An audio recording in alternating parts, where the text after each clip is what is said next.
আসসালামু আলাইকুম। ইন্টারন্যাশনাল পলিটিক্সে বেশ কিছু পলিসি আছে, যে পলিসিগুলো বিশেষ পরীক্ষায় তো আসেই, ইভেন অন্যান্য কম্পিটিটিভ এক্সামগুলোতেও আসে। সেটি এমসিকিউ পদ্ধতিতে, প্রিলিমিনারিতে, কিংবা রাইটিং পদ্ধতিতে, লিখিততে, কিংবা ওরাল পদ্ধতিতে, ভাইভাতে সে প্রশ্নগুলো আসে। এরকম কিছু রিনাউন্ড পলিসি আছে, যেমন policy of neutrality, policy of isolation, one China policy, Sunshine policy, এরকমভাবে অনেকগুলো পলিসি আছে। তো আমি আজকে আপনাদের সামনে উপস্থাপন করব একটি ইম্পর্টেন্ট পলিসি নিয়ে। সে পলিসিটির নাম হচ্ছে সানশাইন পলিসি। দেখতে পাচ্ছি লেখা আছে Sunshine policy. Sunshine policy, Sunshine policy এটি বিসিএস প্রিলিমিনারির জন্য ইম্পর্টেন্ট, বিসিএস রিটেনের জন্য ইম্পর্টেন্ট এবং বিসিএস ভাইবার জন্য ইম্পর্টেন্ট। অর্থাৎ এখান থেকে আপনাকে 3 জায়গায় প্রশ্ন করতে পারে। তো সানশাইন পলিসিটা কি? সানশাইন পলিসি হচ্ছে সাউথ কোরিয়া কর্তৃক গৃহীত একটি পলিসি, যেটি মূলত নর্থ কোরিয়ার প্রতি এই পলিসিটি গ্রহণ করা হয়েছে। অর্থাৎ দক্ষিণ কোরিয়া উত্তর কোরিয়ার প্রতি যে পররাষ্ট্র নীতি অনুসরণ করে, সে পররাষ্ট্র নীতির একটি অংশ হচ্ছে সানশাইন পলিসি, যেটি former South Korean president mister Kim Dae-jung 1998-এ এই পলিসি গ্রহণ করেন।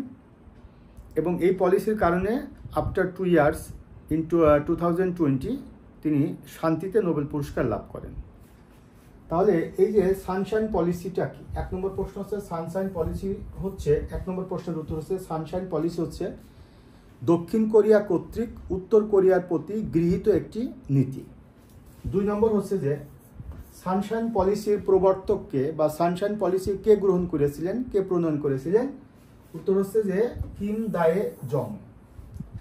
3 নম্বর প্রশ্ন হচ্ছে যে তিনি কত সালে এই নীতি গ্রহণ করেন? তিনি 1998-এ 1998 সালে এই নীতি গ্রহণ করেন। 4 নম্বর হচ্ছে যে তিনি কত সালে শান্তিতে নোবেল পান? তিনি 2000 সালে শান্তিতে নোবেল পান কিম দায়ে-জং। কেন? এই নীতি গ্রহণ করার কারণে। এরপরে 5 নম্বর প্রশ্নটি হচ্ছে যে এই নীতিটি বা এই পলিসিটি সাউথ কোরিয়া নর্থ কোরিয়ার প্রতি কতদিন স্থায়ী রেখেছিল বা কতদিন স্থায়ী ছিল? এটা 1998 সাল থেকে 2008 সাল পর্যন্ত এবং 2017 সাল থেকে 2020 সাল পর্যন্ত এই পলিসিটি স্থায়ী ছিল।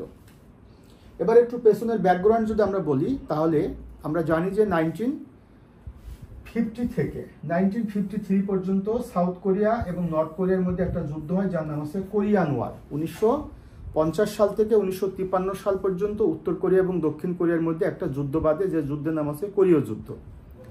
এবং এই কোরিয়ান যুদ্ধে former super power, former great power, former major power, former big power, তারা এই যুদ্ধে ইনভলভ হয়। বিশেষ করে সোভিয়েত রাশিয়া এবং চায়না নর্থ কোরিয়াকে সমর্থন করে।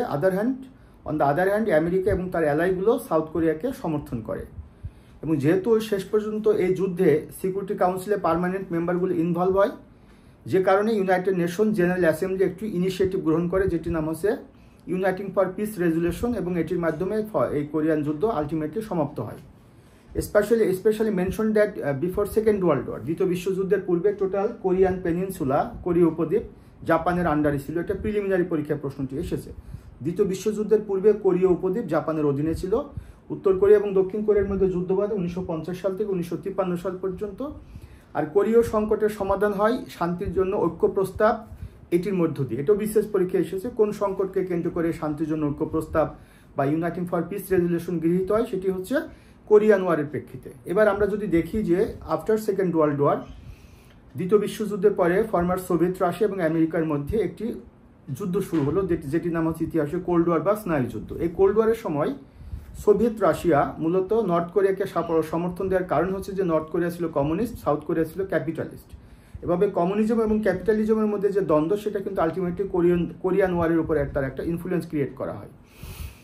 সর্বোপরি যদি আমি বলি, সেটি হচ্ছে সাউথ কোরিয়া এবং নর্থ কোরিয়ার মধ্যে, এদের মধ্যে বিস্তর ডিফারেন্স রয়েছে। ডিফারেন্সটা হচ্ছে সোশিও ইকোনমিক ডিফারেন্স। সাউথ কোরিয়াতে যেখানে পার ক্যাপিটাল ইনকাম বেশি, তাদের জিডিপি বেশি এবং তারা অনেক উন্নত একটি রাষ্ট্র সাউথ কোরিয়া অর্থনৈতিক দিক থেকে।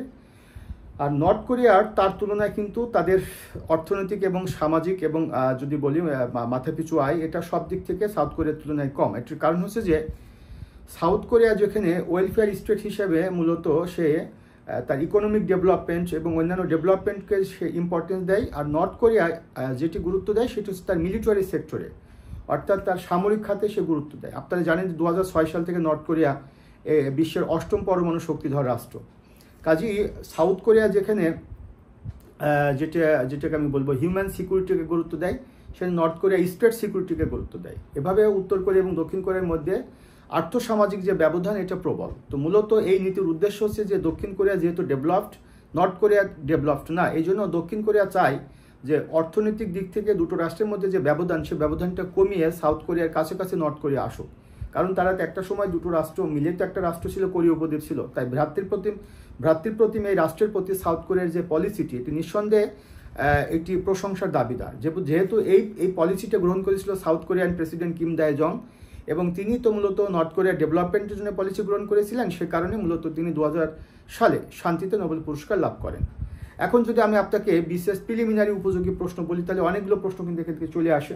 লিখিতর জন্য যদি আমি আপনাকে ট্রিক আকারে বলি, তাহলে অনেকগুলো প্রশ্ন এখানে চলে আসে। আর যদি আপনাকে ভাইভাতে জিজ্ঞাসা করা হয়, do you know what is sunshine policy, simple এতটুকু আপনাকে জিজ্ঞাসা করতে পারে যে আপনি কি জানেন সানশাইন পলিসিটা কি। তো আপনি হয়তো বলবেন যে জি স্যার আমি জানি, এটি সাউথ কোরিয়া কর্তৃক নর্থ কোরিয়ার প্রতি গৃহীত একটি পলিসি, যা 1998 সালে former South Korean president mister Kim দায় জং এই পলিসিটি গ্রহণ করেন। তারপর আপনাকে প্রশ্ন করতে পারে যে পলিসি গ্রহণ করার পরে কি কিম দায় জং কোনোভাবে পুরস্কৃত হয়েছিলেন? জি স্যার, তিনি আফটার 2 years 1922 অর্থাৎ 2000 সালে তিনি শান্তিতে নোবেল পুরস্কার লাভ করেন। তারপর আপনাকে প্রশ্ন করতে পারে তাহলে এই নীতির উদ্দেশ্য কি ছিল? তো বলবেন যে এই নীতির উদ্দেশ্য ছিল দক্ষিণ কোরিয়া যেভাবে আর্থসামাজিক দিক থেকে ডেভেলপড, নর্থ কোরিয়া সেভাবে সেই ডেভেলপমেন্টটা অর্জন করে, সে কারণে সাউথ কোরিয়া নর্থ কোরিয়াকে একটু সহযোগিতা করবে বা অ্যাসিস্ট করবে। ফোর্থ প্রশ্ন করা হতে পারে যে আপনি কি জানেন যে এই যে কোরিয়ান উপদ্বীপ, এটি সেকেন্ড ওয়ার্ল্ড ওয়ারের আগে কার অধীনে ছিল? তখন আপনি বলবেন জি স্যার এটি জাপানের অধীনে ছিল। তারপর আপনাকে জিজ্ঞেস করতে পারে যে আপনি বলেন তো যে এই যে নর্থ কোরিয়া এবং সাউথ কোরিয়ার মধ্যে একটা যুদ্ধ হয়েছিল ইতিহাসে, সেই যুদ্ধের মেয়াদকাল কত ছিল স্যার? 1950 থেকে 53 পর্যন্ত। তো সেই যুদ্ধে কারা কারা কোন দিকে ইনভলভ হয়েছিল? স্যার ফর্মার সোভিয়েত রাশিয়া এবং চায়না নর্থ কোরিয়াকে সাপোর্ট দিয়েছিল। On the other hand America এবং তার ক্যাপিটালিস্ট অ্যালাইগুলো সাউথ কোরিয়াকে সমর্থন করে। এরপরে আপনাকে পরবর্তী প্রশ্ন করতে পারে, আচ্ছা আপনি বলেন যে এই যে কোরিয়ান সংকট বা কোরিয়ান ক্রাইসিস, সেটিকে কেন্দ্র করে ইউনাইটেড নেশনসের জেনারেল অ্যাসেম্বলি কোনো ইনিশিয়েটিভ নিয়েছিল? জি স্যার নিয়েছিল, সেটা হচ্ছে ইউনাইটিং ফর পিস রেজুলেশন। এরকমভাবে আপনাকে অসংখ্য প্রশ্ন করতে পারে। তো আমি আপনাদেরকে I would like to convey the message that আমি কিভাবে আমার স্টুডেন্টদেরকে পড়াই বুঝতে পারছেন। একটা টপিক থেকে কিভাবে প্রিলিতে প্রশ্ন আসতে পারে, কিভাবে লিখিততে প্রশ্ন আসতে পারে, কিভাবে ভাইভাতে প্রশ্ন আসতে পারে এবং সম্ভাব্য প্রশ্ন কি আসতে পারে, এটা আমার দীর্ঘদিনের এক্সপেরিয়েন্স। সেই 24th BCS থেকে 24তম BCS থেকে আমি BCS এর প্রস্তুতি নিয়েছি। আর প্রথম BCS আমি অংশগ্রহণ করেছি 25তম BCS এ। আজকে থেকে দীর্ঘদিন যাবৎ আমি BCS এর স্টুডেন্টদেরকে পড়াই, ভাইবা পড়াই, লিখিত পড়াই, প্রিলি পড়াই। কাজেই একটা জিনিস মনে রাখবেন যে সিভিল সার্ভিসে অ্যাপ্লাই করার যোগ্যতা এবং সিভিল সার্ভিসে চাকরি পাওয়ার যোগ্যতা কিন্তু সেম না। চাকরি পাওয়ার জন্য আপনাকে ইউনিক হতে হবে, আপনার চিন্তা ভাবনা চেতনা দৃষ্টিভঙ্গি আলাদা হতে হবে এবং আপনাকে ভাবতে হবে, চিন্তা করতে হবে যে from this topic which type of question I may be faced in preliminary test, written test and viva. So your preparation should be combined. একটা টপিক থেকে আপনি বিভিন্নভাবে যখন আপনি পড়তে পারবেন তখন আপনি অন্যদের তুলনায় আলাদা, এটি আপনি মনে রাখবেন। তো আমি আপনাদেরকে একটু বলি, আমি এই মুহূর্তে আমার যে সমস্ত কোর্সে ভর্তি চলছে সেটা হচ্ছে 47th এবং 48 এই BCS এর প্রিলিমিনারি টেস্টে ভর্তি চলছে। প্রিলিমিনারি টেস্ট কত নম্বরের? প্রিলিমিনারি টেস্ট আমি 70 মার্কস পড়াই। কি কি? International affairs, Bangladesh affairs, ethics এবং জিওগ্রাফি। এই 70 মার্কস আমার ভর্তি চলছে। 1 নম্বর। 2 নম্বর হলো যে 47 BCS এবং 46 BCS। 46 BCS এর রিটেন টেস্ট যেটা এখনো শুরু হয়নি, এই রিটেনে 390 নম্বরের কোর্সে ভর্তি চলছে। সেটা হচ্ছে international affairs, Bangladesh affairs, Bangla এবং ইংলিশ রচনা। এবং বর্তমানে আমার 44th BCS, 44th এবং 45th BCS এর ভাইভা 200 নম্বর কোর্সে ভর্তি চলছে। ব্যাচ নম্বর হচ্ছে 41, 42, 42 এবং 43। এই 3টা ব্যাচে ভাইভা কোর্সে ভর্তি চলছে। Those who are interested in joining my online course, 01712 282980. This is my contact number. Please contact with me. No more today. Good luck. Assalamu alaikum.